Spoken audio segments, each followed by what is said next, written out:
நான் 3ஆம் வகுப்பு படிக்கும்பொழுது கோமளம் டீச்சர்ன்றவர் ஒரு பாட்டு கற்றுக் கொடுத்தாங்க. சிறிய குழந்தைகளுக்காக. அந்த பாட்டு உதவி மனப்பான்மை கண்டிப்பா தேவை ஒவ்வொரு மனிதனுக்குன்றதை குறிக்கிறது அந்த பாட்டு. ஒரு நாள் பெரிய காற்று மழையும் பலமாய் வந்தது, சின்னஞ்சிறு சிட்டு குருவி சிறகுடைந்தது.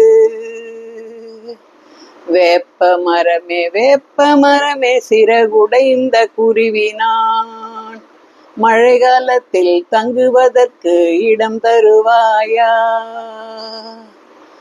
சிறகுடைந்த குருவியே நான் இடம் தர மாட்டேன், சிறகுடைந்த குருவியே நான் இடம் தர மாட்டேன்.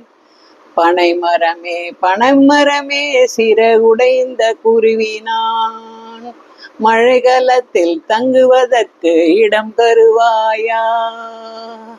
சிறகுடைந்த குருவியே நான் இடம் தர மாட்டேன், சிறகுடைந்த குருவியே நான் இடம் தர மாட்டேன்.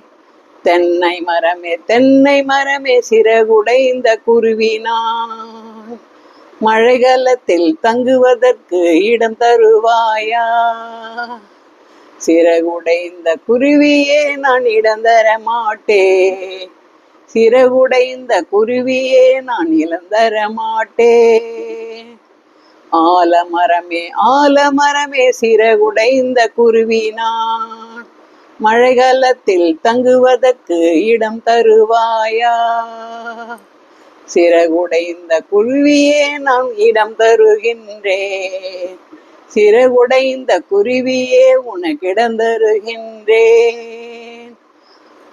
ஒரு நாள் பெரிய காற்று மழையும் பலமாய் வந்தது, வேப்பமரம் வேரோடு சாய்ந்து விட்டது, தென்னை மரம் 2 துண்டாய் உடைந்து விட்டது, பனை மரம் பட்டு போய்விட்டது, ஆலமரம் செழித்தோங்கி ஓங்கி வளர்ந்தது, ஆலமரம் சிறப்பாக செழித்தோங்கி ஓங்கி வளர்ந்தது.